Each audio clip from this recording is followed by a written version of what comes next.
All right, I think we're live. This is Corey and Eric with the Bull City Bulletin. We've got episode number 5 coming up for you. It's a special edition episode where Eric is actually going to somewhat interview me.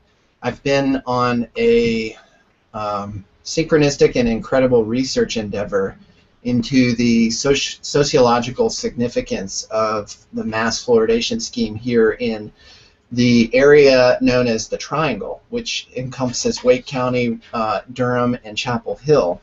So I don't know where to start exactly. Eric, you wanted to just kind of prompt me with some questions, and I can just talk about the different research and connections that I've been finding. Yeah, well, let's try to get to the top of the pyramid with how the infrastructure was set up and how the public health department was set up here in the Triangle as a kind of an alternative to the Washington, D.C. setup. Okay, so to get there, we really have to go back to the beginning of the national fluoridation campaign in the first place. And really it started at an agency called the Federal Security Agency, which was instituted in 1939 during Roosevelt's Reorganization Act. And this, at the time, encompassed a lot of social bureaucracies like the Department of Education, the Social Security System, and the U.S. Public Health Service. The U.S. Public Health... That's a huge point in our timeline, in our infrastructure development of the 20th century. Right. Now, the U.S. had a public health service prior to that, but in the Federal Security Agency, this group began to develop that later spun off and became its own agency of the government, U.S. Public Health Service, and then there's Department of Health and Human Services. And what a lot of people don't know is that there was the Federal Security Agency was also a cover agency for the War Research Service back in World War II, and there were different facilities that covertly studied and developed chemical and biological weapons for use against foreigners. Okay. Now, is there any tie-in to Project Paperclip with this group? Probably. I haven't. Now, you know, for people who don't know, Project Paperclip was where hundreds of the top Nazi scientists and political scientists were actually covertly brought into the United States. They were never persecuted for war crimes or what they had done in World War II, and they more or less became the heads of the different bureaucracies that ended up manifesting here in America. And so from that perspective, you know, you have this energy that exists here in the States that subscribes to a certain ideology, which we'll get into later, known as eugenics. But I want to go back to the Federal Security Agency and how an individual by the name of Oscar Ewing became the head of the Federal Security Agency. He actually was originally a lawyer for the Aluminum Company of America, and did work for them for a number of years before he was alleged to have been paid a fee of $750,000 to leave his post and join the Federal Security Agency. Now, he was appointed by Truman, but the fee that was paid out was allegedly by the Rockefellers. And this was an allegation that came out before Congress by a congressman named Arthur L. Miller, and he pointed out before Congress that Mr. Oscar Ewing, who eventually was the overseer of the National Fluoridation Campaign from the U.S. Public Health Service perspective, he was incentivized by the Rockefellers to do that. And he also pointed out this connection with Alcoa. Now, Aluminum Company of America is a key producer of hydrofluorosilicic acid, silicofluorides, and sodium fluoride. It happens to be a byproduct of the aluminum refining process, as well as the a lot of fertilizer companies. But the point is that you have a former lawyer, Oscar Ewing, joining the Federal Security Agency to oversee the implementation of a national fluoride campaign, rather a policy.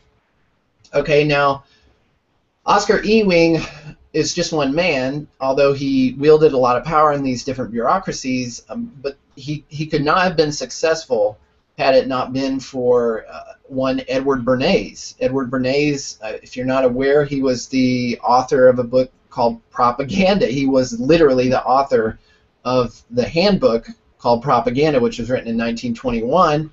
And to weave that back into the significance of the mass fluoridation here in Durham, he also was famous for his work, the American Tobacco Company, which of course came out of the the Tobacco Trust and the Duke family. So this guy, Edward Bernays, he was an expert in public relations, molding the public's perception of a given topic. And he did contract work for major corporations like the American Tobacco Company, the United Fruit Company, and he also famously assisted the U.S. Public Health Service in trying to foment public opinion and crystallize their perceptions of what a national fluoride policy would mean. Basically, what I'm suggesting is that they were trying to convince, against their better judgment, that drinking fluoride through the water supply was a good idea. And as we can tell here in 2014, where 90% of our public water supplies are fluoridated, that he was quite successful. Okay, now Oscar Ewing, was also chair of the Democratic Party at a certain point, and he eventually retired in 1953. And this is where it gets really interesting for local Triangle residents who live in Raleigh, Durham, Chapel Hill. Mr. Oscar Ewing retired to Chapel Hill, where he then began buying land with other academic and corporate interests, about 7,800 acres, which is now known as the Research Triangle Park. Okay, so what does this mean? This means that we have one of the most powerful bureaucrats at the time, Oscar Ewing, retiring to buy up North Carolinian land here to set up the Research Triangle Park, which is a industrial park that, together with the academic institutions and the government, essentially creates a separate tax zone to try and encourage corporations to build their office buildings here. But it wasn't just private companies who did it. It was also a bureaucracy that came here. Right. Actual state and federal offices were leased out in the buildings which were subsequently built here in the Research Triangle, many of which were the agencies that Mr. Oscar Ewing used to command. Okay?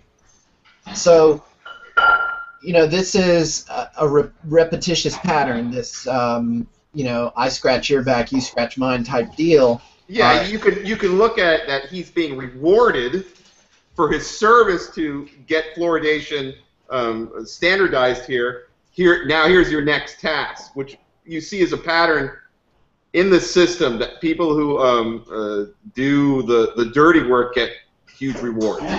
Right. Now, he retired from government, but did he really? Actually, I found in a 1969 Truman Oral History Review, it's in the Truman Libraries, you can search it online, he admits that he was the chair of the Research Triangle Foundation, which was a regional planning commission that was set up to work directly with the Raleigh, Durham, and Chapel Hill city governments as to how to basically plan the destiny of this area.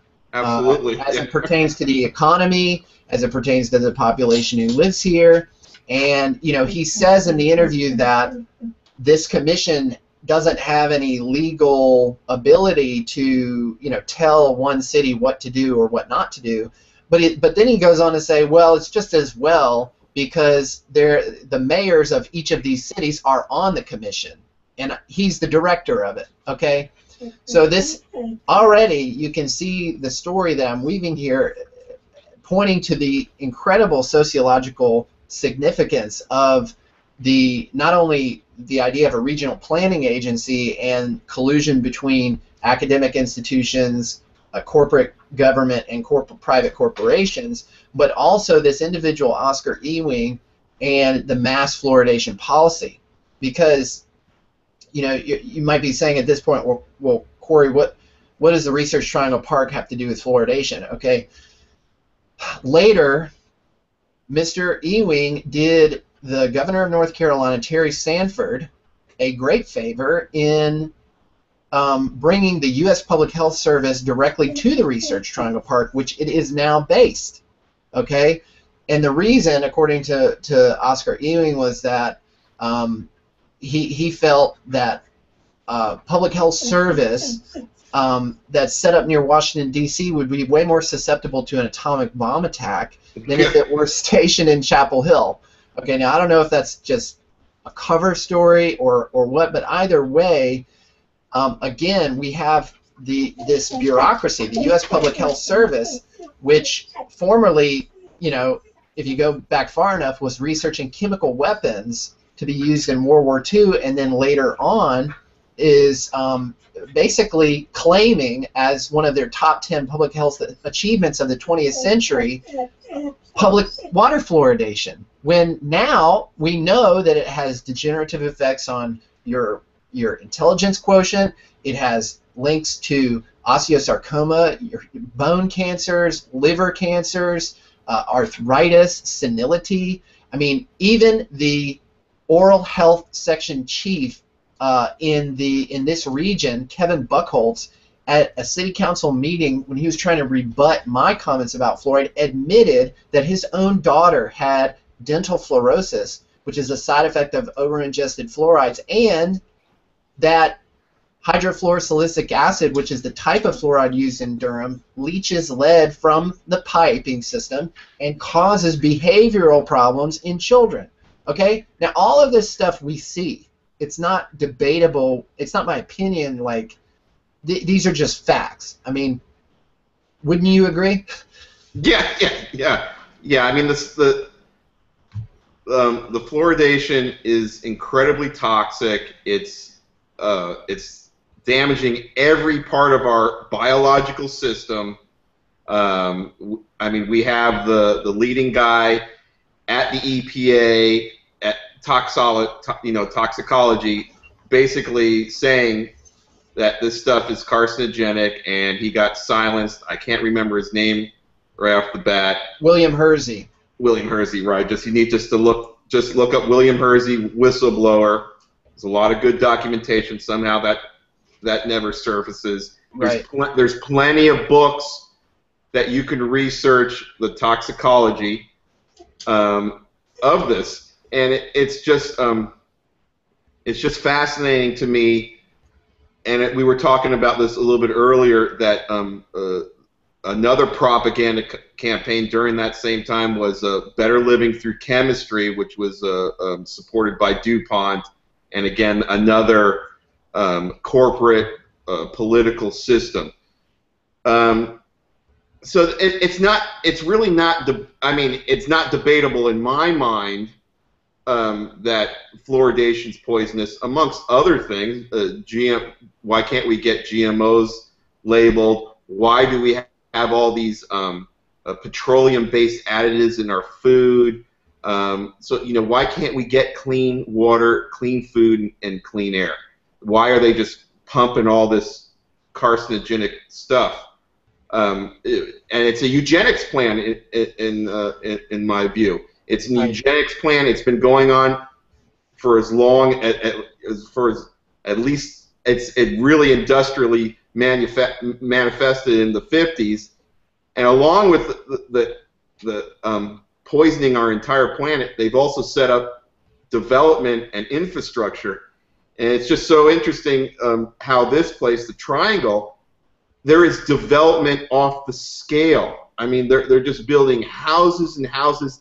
It's as if they're preparing for a huge migration to come to this place. Would you agree? Well, not only that, but there is a huge migration. We know what's going on the borders right now and how the police state is behaving towards those, who actually abide by the system that's been created, the sucker chump American citizens who accept things like driver's licenses and permits and everything that stems from that.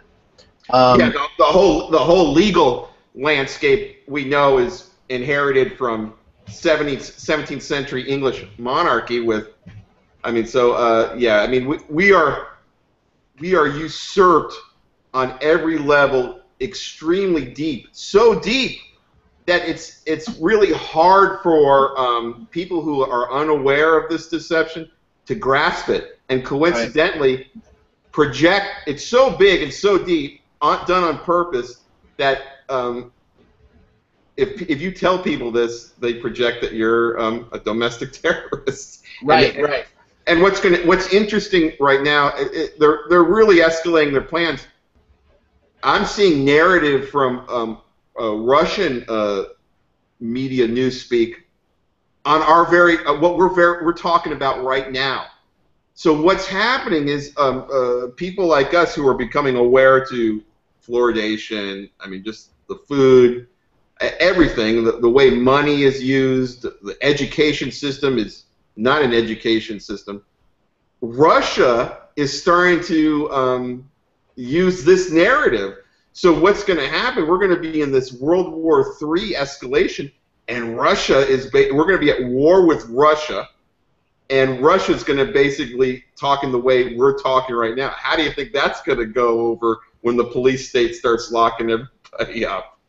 Well, if we're all fluoridated and staying in our closets, then it'll all go fine.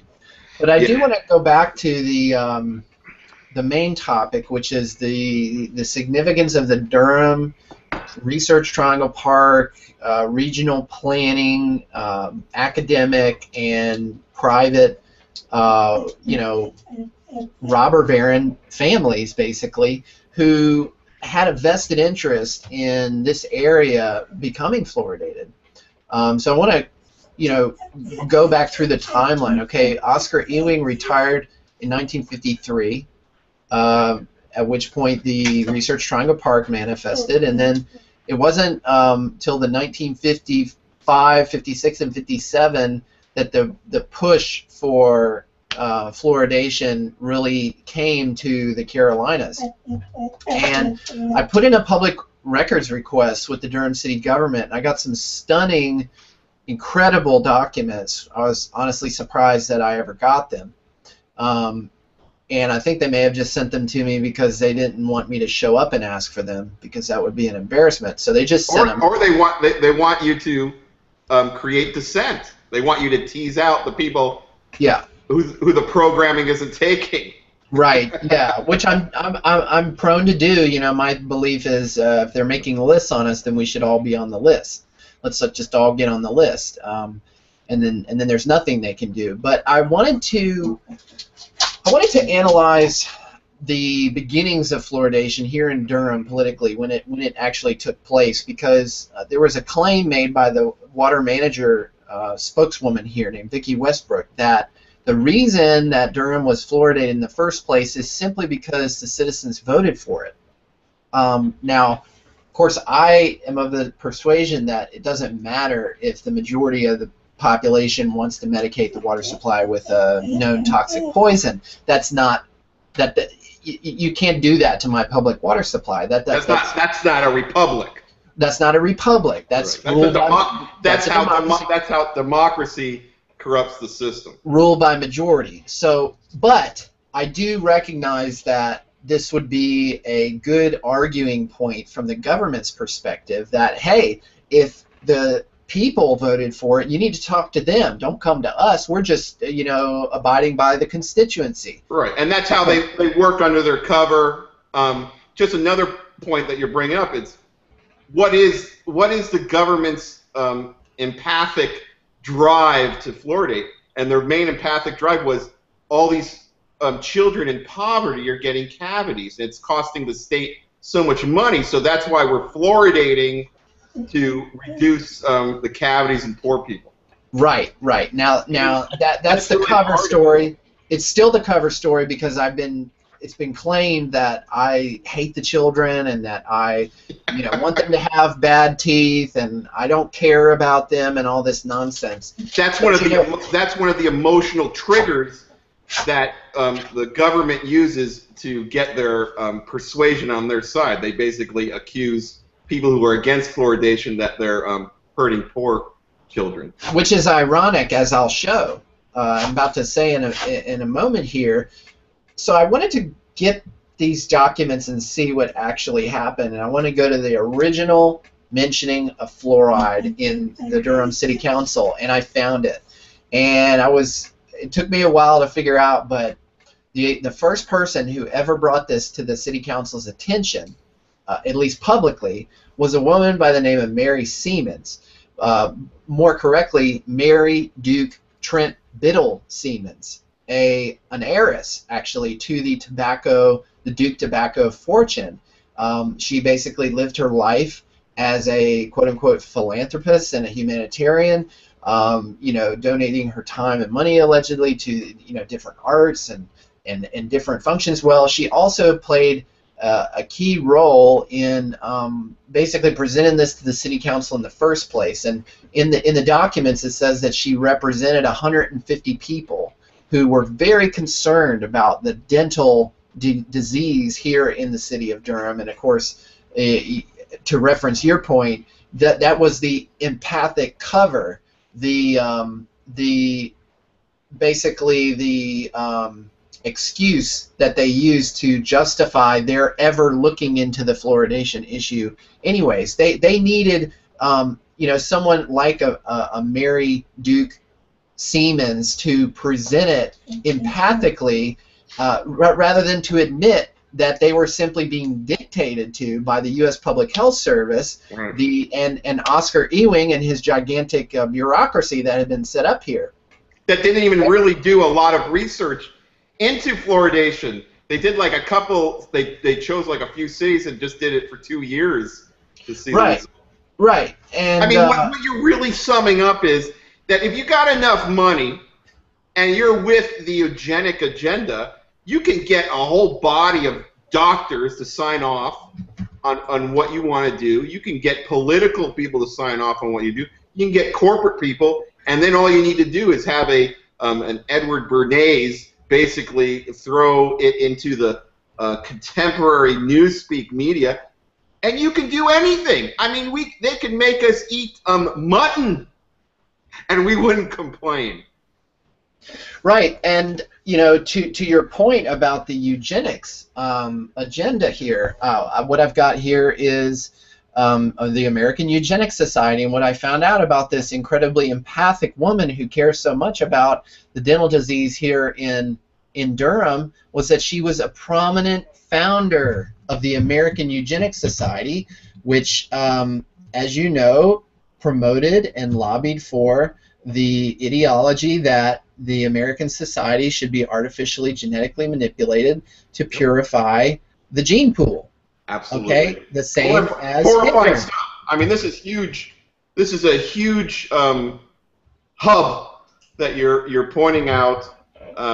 We're showing direct evidence of how fluoridation is part of a eugenic plan, how it's being supported by big business, big politics, and big media.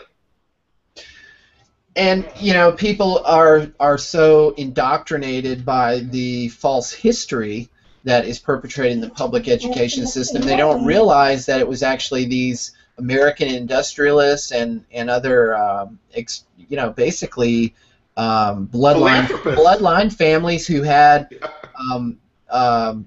legacy money, who believe that it's their divine right to control society, to weed out the weak from the strong, and of course they've already decided that they're the strong, and this greatly inspired Hitler.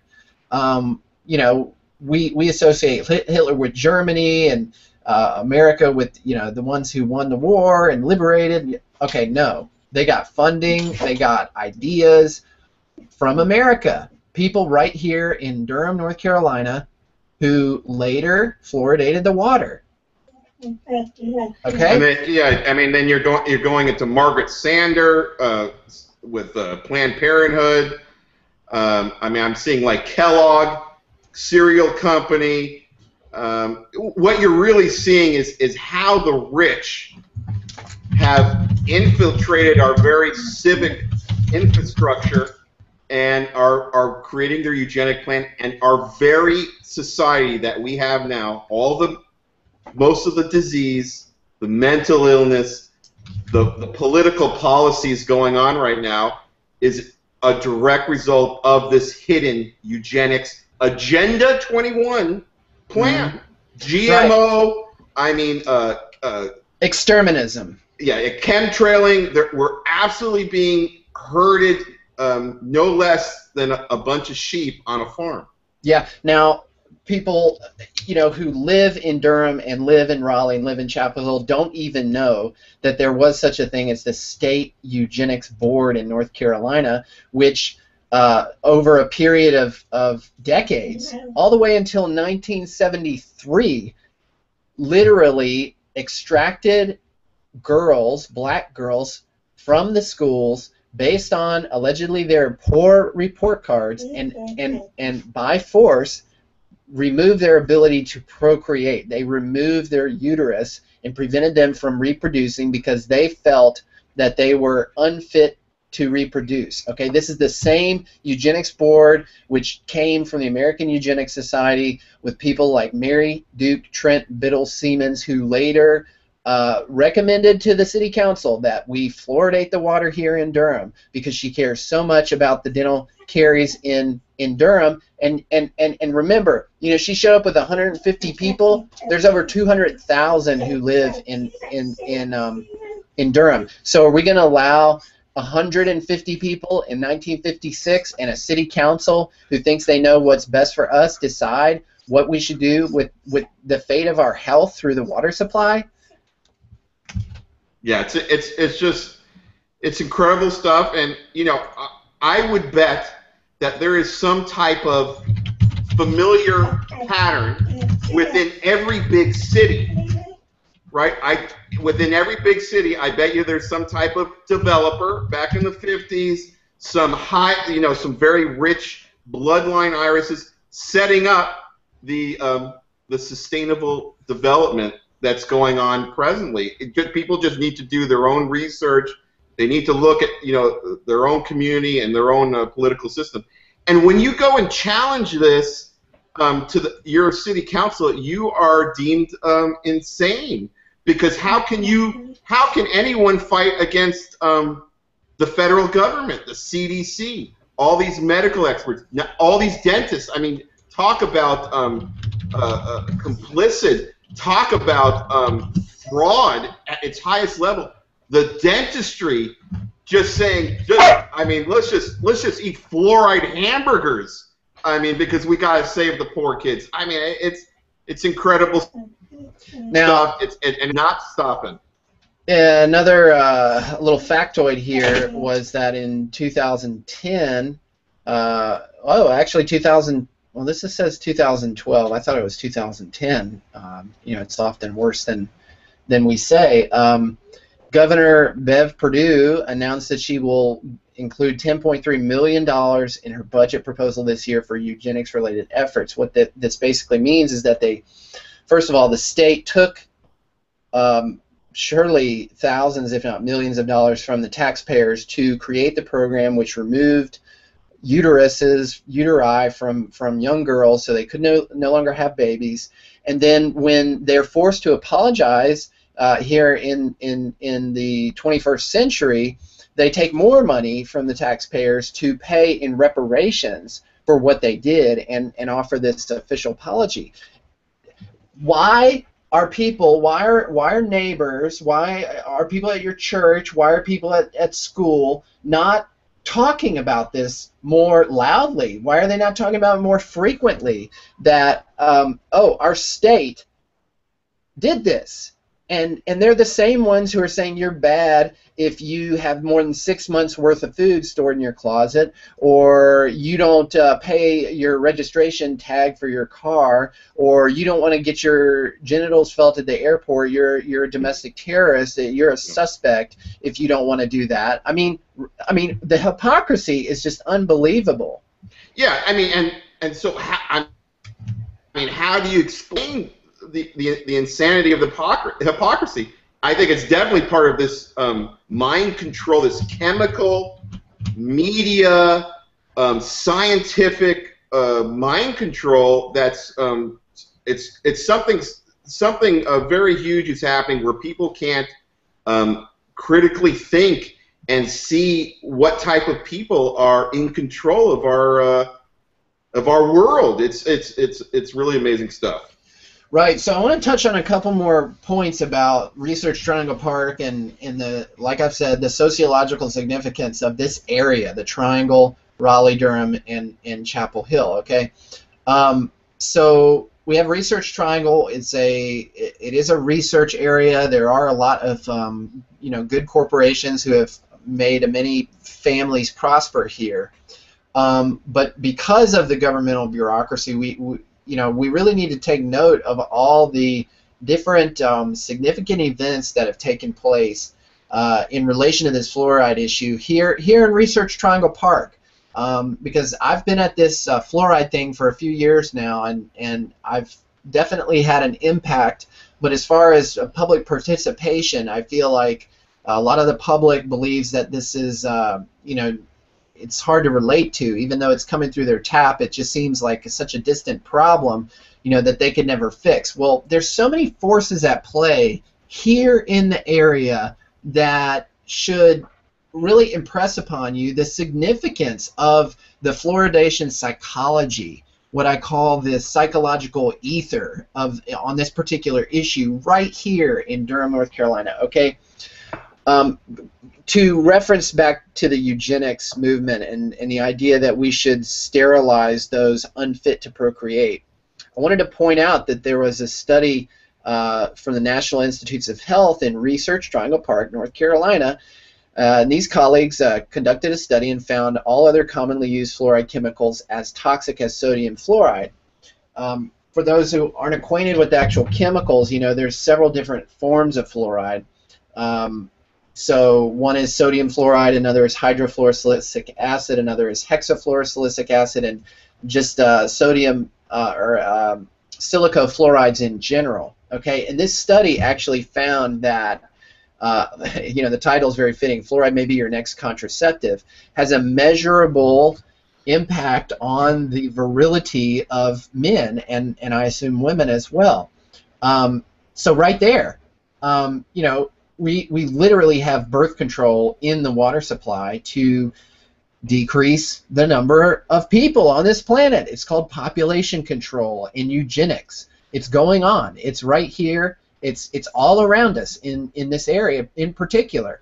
And it's kind of led me to my conviction that if we're able to undo fluoride in the Raleigh-Durham area, it would, in my opinion, set off a domino effect across the country because of the institutional and academic and corporate influence here. Now, I'm not saying that it can be toppled overnight. I'm just pointing out that we have this incredible bureaucracy which happened to settle here, and that means we have a huge opportunity to essentially liberate the rest of the country from the fluoride fraud.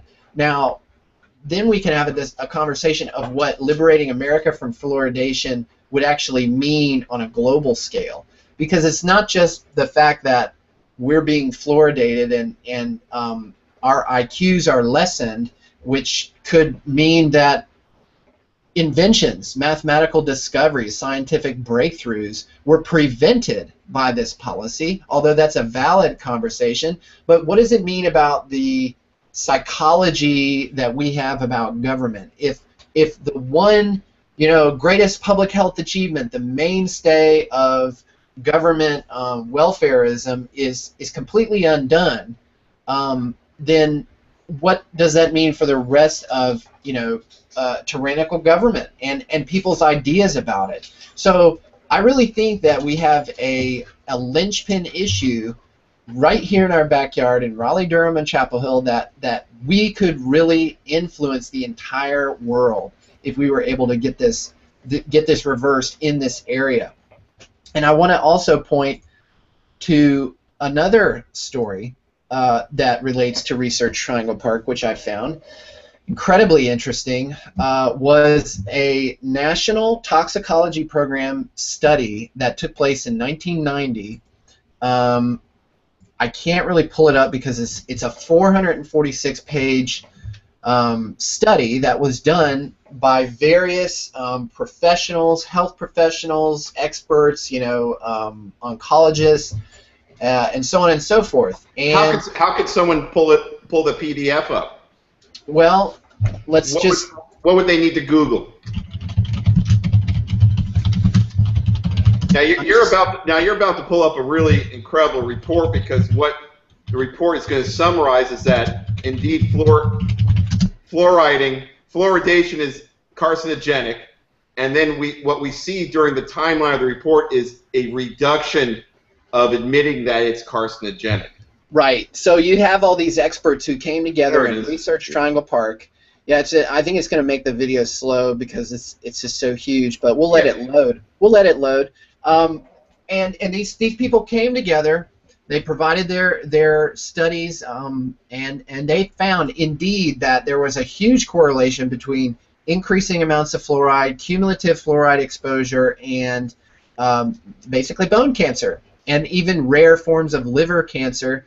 And so what I wanted to point out, like you said, was that after this study was released, there was a systematic reduction of every single cancer endpoint, so as to dampen the blockbuster effect that this study should have had on the fluoridation issue, especially here in Durham. Okay, now what I want to point out is that I later found this article on Global Research, which is talking about the government's pattern, essentially, in dealing with these types of studies. Okay, so I'm just gonna read this here. This is talking about Dr. William Marcus, a senior science advisor in the EPA's Office of Drinking Water, has found the top government priority has been to sweep the facts under the rug and, if need be, suppress truth tellers. Marcus explains that fluoride is one of the chemicals the EPA specifically regulates, and that he was following the data coming in on fluoride very carefully when a determination was going to be made on whether the levels should be changed. He discovered that the data was not being heeded, but that was the only beginning of the story for him. Marcus recounts what happened. He says the studies that were done by Botel Northwest showed that there was an increased level of bone cancer and other types of cancer in animals. In the same study, there were very rare liver cancers, according to the board-certified veterinary pathologists at the contractor Botel. Those really were very upsetting because they were, I can't pronounce it, hepatocholangial carcinomas, very rare liver cancers. Then there were several other kinds of cancers that were found in the jaw and other places. He said, I felt at the time that the reports were alarming. They showed that the levels of fluoride that can cause cancers in animals are actually lower than those levels ingested in people who take lower amounts but for longer periods of time, aka through the water. He says, I went to a meeting that was held in Research Triangle Park in April 1990, which the National Toxicology Program was presenting their review of the study. I went with several colleagues of mine, one of whom was a board-certified veterinary pathologist who originally reported hepatocholangial carcinoma as a separate entity in rats and mice. I asked him if he would look at the slides to see if that really was a tumor or the pathologist at Botel had made an error. He told me after looking at the slides that, in fact, it was correct.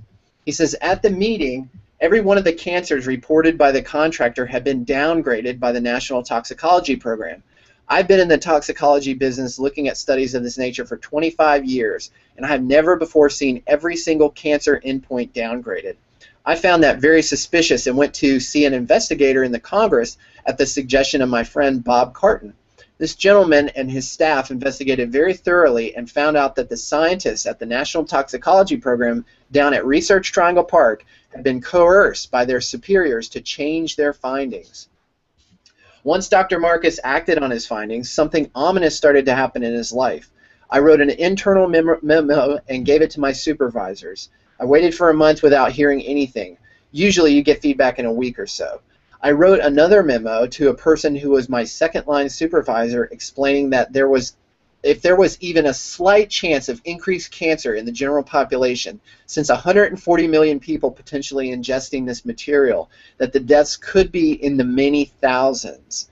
Then I gave a copy of the memo to the fluoride work group, who waited some time and then released it to the press. Once it got into the press, all sorts of things started happening at the EPA. I was getting disciplinary threats, being isolated, and all kinds of things which ultimately resulted in them firing me on March 15, 1992. In order to be reinstated at work, Dr. Marcus took his case to court. In the process, he learned that the government had engaged in various illegal activities totaling 70 felony counts in order to get him fired. At the same time, those who committed perjury were not held accountable for it. In fact, they were rewarded for their efforts. When we finally got the EPA to the courtroom, they admitted to doing several things to get me fired. We had notes of a meeting that showed that fluoride was one of the main topics discussed and that it was agreed that they would fire me with the help of the Inspector General. When we got them on the stand and showed them the memo, they finally remembered and said, "Oh yes, we lied about that in our previous statements." Then they admitted to shredding more than 70 documents that they had in hand. Freedom of Information request. That's a felony. In addition, they charged me with stealing time from the government. They tried to show that I had been doing private work on government time and getting paid for it. When we came to court, I was able to show that the time cards they produced were forged by the Inspector General's staff. For all his efforts, Dr. Marcus was rehired, but nothing else changed. Which is a continuation of the pattern that you brought up earlier in this broadcast, which is that those who do the bidding get the reward, and those who don't are penalized. And I just don't know what to say at this point. Well, I mean, you can Google Dr. William Marcus, and there's actually a lot of data. The law firm that represented him during the case, you can look them up and find all the documents of the court hearings. So it's a very well documented case. But yeah, this is the MO. This is what happens, is that when someone breaks out of the box, someone breaks out of the matrix, what people think as justice in the legal system is coerced. Ethics in science, I mean, this is a Malthusian tactics. And so, listen, the federal government has so much power right now that they can stomp out any type of whistleblower, and that's why they're militarizing this place right now. That's why there's so many laws. That's why now suddenly, since 9/11, a domestic terrorist could be a white guy with a beard.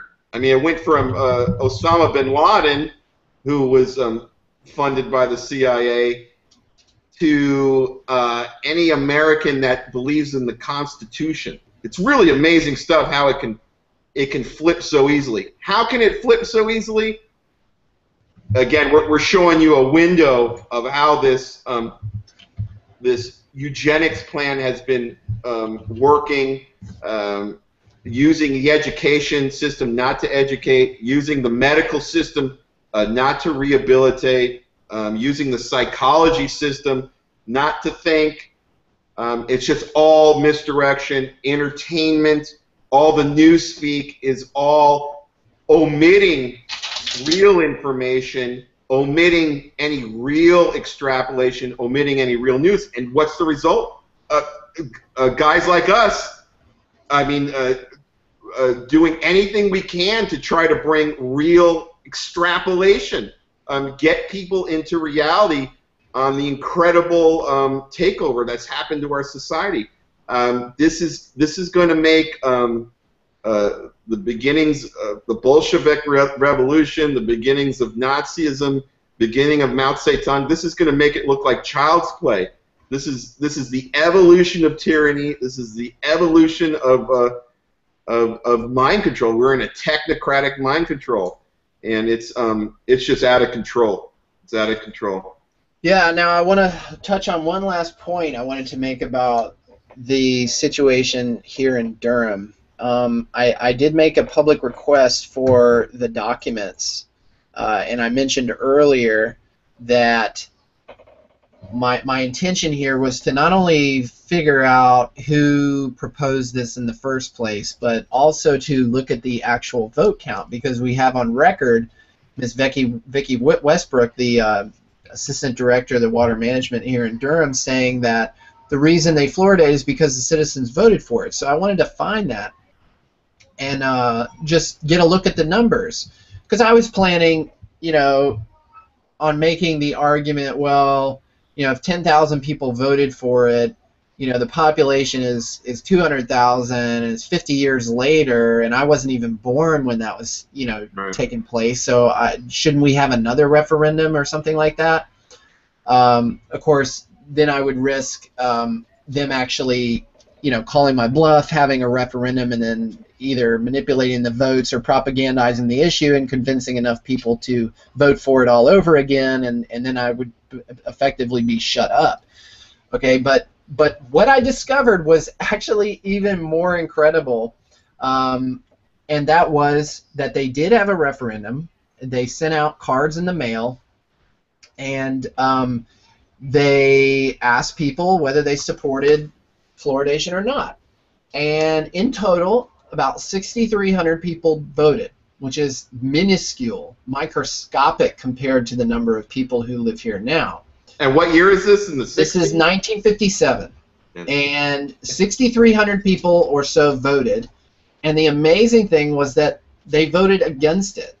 They voted against fluoride in 1957. So not only is Vicky Westbrook just a flat-out liar, but the only justification that the government has ever given and probably ever will give to the fluoridation policy is that, A, they are the most qualified to make the decision as political elites for the rest of the population what to put in the water and what not to.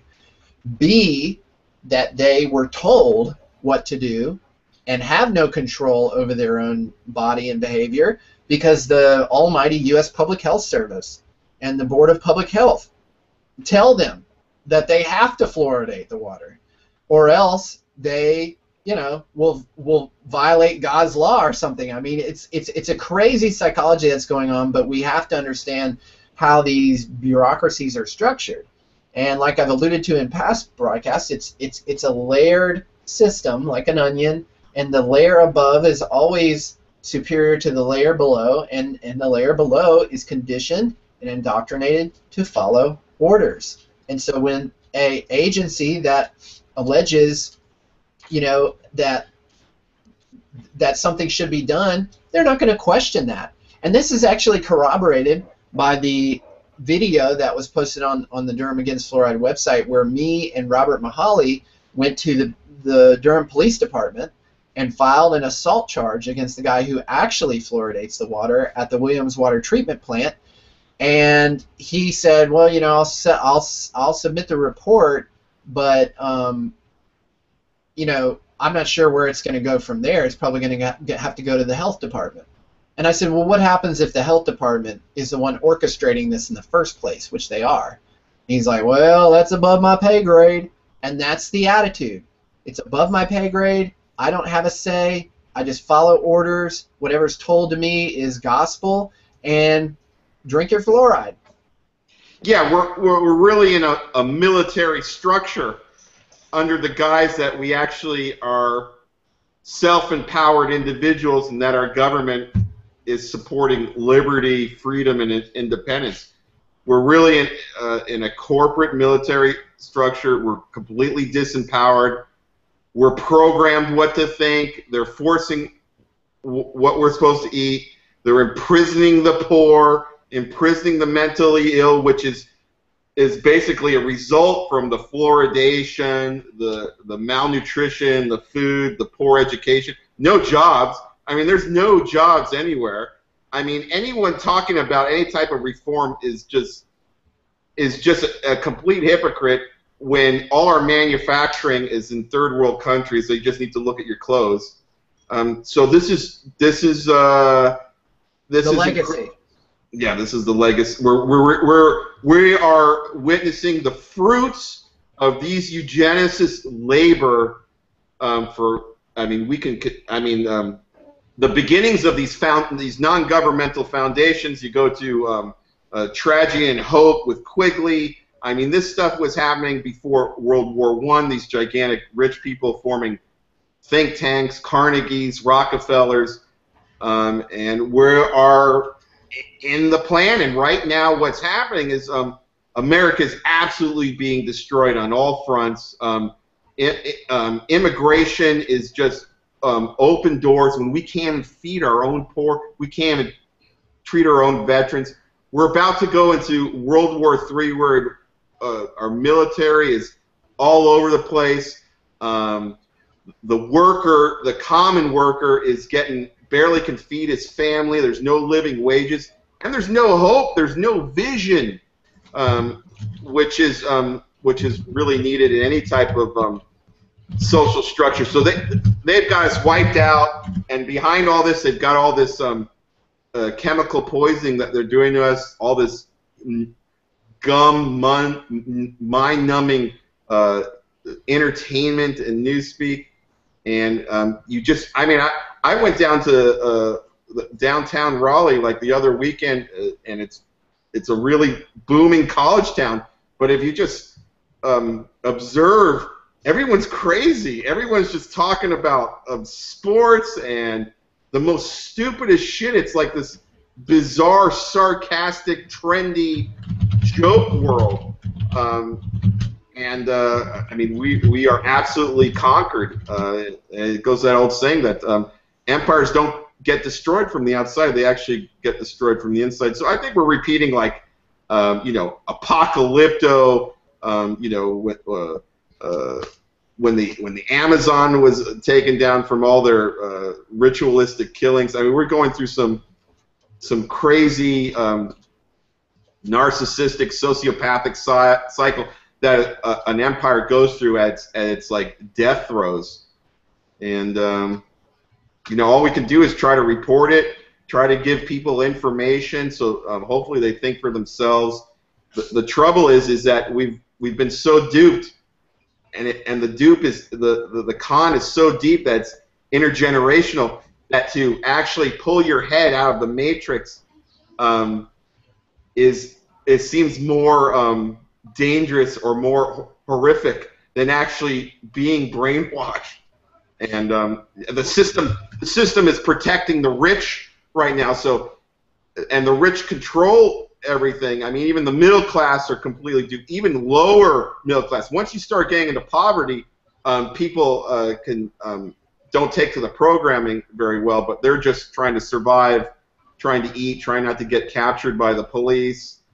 So yeah, incredible times, amazing, and it's all being supported by this illusion of this economy that we've created, this derivative artificial intelligent bubble that's it's got to collapse eventually. And then we're just going to reorganize. We're just going to go into some North American Union. It's going to be like Aldous Huxley explained. I suspect that there's going to be a fair degree of, at least from local folks, resentment towards my statements about the Research Triangle Park, because, from a distance, you would, if you live here, you would say, oh, Research Triangle Park, it's a great place to work. It's, its development has benefited North Carolina, and it certainly has. If you look at the unemployment numbers, we have withstood the recession, you might say, better than the rest of the state, but that's really a result of the momentum that having such bureaucracy here has maintained. You know, the government has grown since the recession. Yeah, it's mostly just everything's turning into government jobs. Right, and so when you have a place like here where there are so many government jobs, then we're going to hang on, just like you know, the areas around Washington D.C. are prospering right now because the taxpayers' money from the rest of the economy are getting sucked from all over the place and funneled there, and I would say secondarily here. Yeah. Yeah, all the big money is federal money. If you can get involved with the federal government, you're going to be making lots of money. Yeah, a lot of people are not going to get it. Most of the people that don't get it are people that you know have some financial stability. If you can't see that the entire result of our infrastructure is based on this eugenic plan. If you're thinking that it's a natural, organic, that we're going through some natural evolution as a species in a society, you're going to be very, very, very wrong. So until people actually see the deep manipulation, which we have shown with the development of the public health, how Duke gets involved, until people can really see the foundations of how our society is manipulated, you know, they're going to be, hey, why are you bashing, you know, the triangle? Hey, we've got some jobs. You know, I mean, it's all biotechnology. It's all computer technology here. We've got some. I mean, all the fusion centers come down here. Well, you know, I certainly appreciate jobs, and I appreciate, you know, the ability for a free society to develop.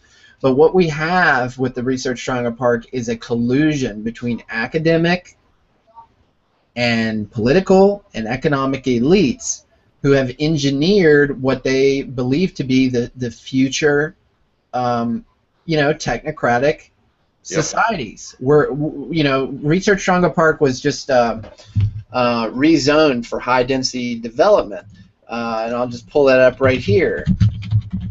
Yeah, we're supposed to be one of these future cities that is going to survive whatever catastrophe is coming in front of us. And it'll be a work, live, play park where, you know, you carve out a happy existence in this tiny, comparatively tiny little plot of land, and the rest of the creation here in the continental North American area will be off limits. And that's part of the Agenda 21 plan, which was at least put out publicly, I think in 1992, and has since been adopted psychologically, whether legal or not, by the people who run our government. And a part of that is to systematically, you know, indoctrinate and make docile a population so as to control their population and its size and its living conditions. And if you think for one moment that we don't have an academic elite who is cooperating with corporations and corporate government, if I haven't already illustrated that for you, just look at this study which was done in 1990, 1991 when I was in elementary school as a child, living in Durham, going to the Durham public schools, and in cooperation with Duke University and a guy named Brian Burt, who later worked for the World Health Organization, they turned off fluoride in Durham to observe the effects that it would have on kindergarten through grade 5 children at Durham's elementary schools. Now here we have an example of the government who runs the public municipal water system experimenting in collaboration with Duke University on the children by turning on and off the fluoridation chemicals, which they buy from a fertilizer manufacturing plant.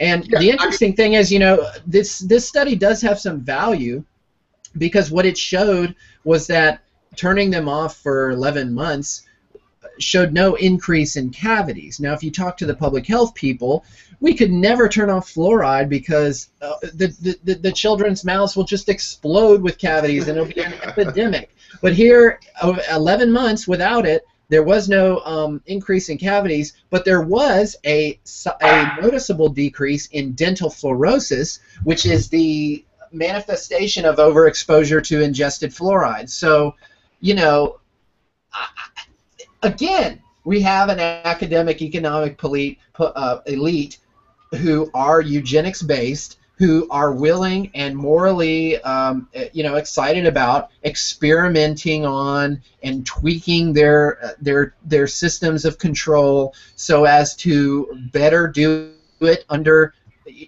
cover. Yeah, it's an amazing system.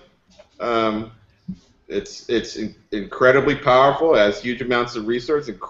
And at any type of military structure, you just need one commander, and that one commander sends a directive, and the directive just affects everything, like a robot, like a machine, like artificial intelligence. So yeah, they've created this matrix. They've created a way where you think you have freedom, you think you have choice, you think you're independent. They have catch pockets. But if you really get close to it, and they're worried that you're going to sway or undermine their plan, then we see tons of evidence of malfeasance in law, science. It's just it's so what that does is there's so many of those episodes. How can you trust the legal system? How can you trust any of the systems that are developed? And Barack Obama said really well. Listen, if you don't trust the president, you don't trust the Supreme Court, you don't trust the Congress, we're going to have a problem.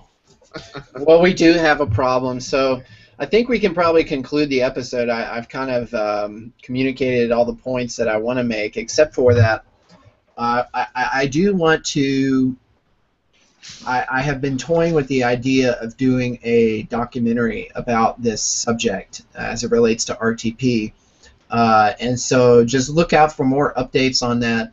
I may do, or at least start an Indiegogo, which would allow me to raise some funds to actually pay for a professional production to fully illustrate and communicate in an effective way that's palatable to the public. Well, not palatable, but it's effectively, let's say effectively, with the public about the sociological significance of this fluoride issue as it pertains to the Research Triangle Park in Durham. So just look out for updates on that. Appreciate you listening, and I hope it was enlightening in the sense of the word. Let me just a quick follow-up just with this and trying to empower people and test this reality that we're talking about. Go to your city council, wherever you are, and basically say you don't want your water fluoridated. What they're going to basically say is, well, the fluoride that we're putting in the water is natural to the environment. So you understand that. And fluoride, it's a fluorine compound, is natural mineral. But the fluoride they're adding is actually an industrial waste, and you can find that out with research. Then what's going to happen is they're going to basically try to railroad you with the Human Service Department, the Dental Department, saying that it's the greatest it's the greatest find since sliced bread. And then they're also going to say, well, you don't care about the poor kids who are getting cavities. I urge everyone to just try to test this reality and just do basic questions, and you'll see for yourself. You'll get your own real-time evidence on how this, as you put it, this psychological deviancy is infected our whole society, and we're watching the epitome of tyranny right now. It's really sad. All right. Thanks, Eric. Thanks, y'all. Visit bullcitybulletin.com for more.